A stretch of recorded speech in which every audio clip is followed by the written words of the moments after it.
నా బ్యాక్గ్రౌండ్ వచ్చి ఇప్పుడు ఇన్ని స్టోరీస్ విన్నాక నాకు అనిపిస్తుంది I come from extreme privilege అండి.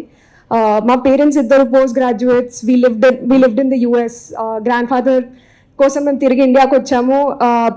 ఇక్కడే ఇంజనీరింగ్, ఎంబీఏ, తర్వాత ప్రైవేట్ సెక్టర్లో జాబ్ చేసి మా గ్రాండ్ ఫాదర్ ఐఏఎస్లో చేశారండి. అక్కడి నుంచి ఎక్కడో అక్కడ మళ్ళీ నేను కూడా వెళ్ళాలి పబ్లిక్ సర్వీస్లో అనుకుని స్టార్ట్ చేశాను.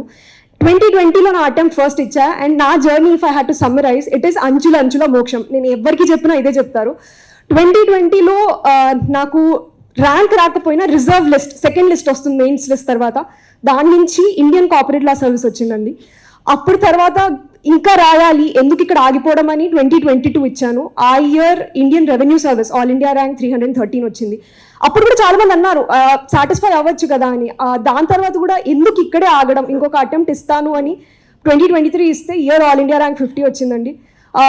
నా జర్నీతో నేను చెప్పేది ఇదే, ప్రతిదీ కలిసి రావాలి అంటే హార్డ్ వర్క్ మీరు ఎంత చేసినా మీకు ఆ ఎలిమెంట్ ఆఫ్ లక్ అనేది ఉంటుంది. సో ర్యాంక్ 1000 ర్యాంక్ 1కి పెద్ద డిఫరెన్స్ లేదండి. At the end of the day ఆ ఎలిమెంట్ ఆఫ్ లక్కే మీరు ఆ లిస్ట్లో ఉన్నారో లిస్ట్లో లేరు. ఆ ప్రిలిమ్స్ 0.66 మార్క్స్తో మిగిలిపోతున్న వాళ్ళు ఆ లిస్ట్ ఆ సైడ్లో చాలా మంది ఉన్నారు.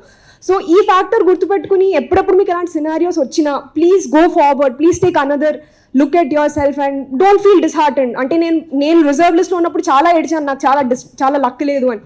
ఈరోజు అనుకుంటా ఆ లక్ లేకపోతే నేను ఇక్కడ ఉండనని. So that's from my journey. Thank you.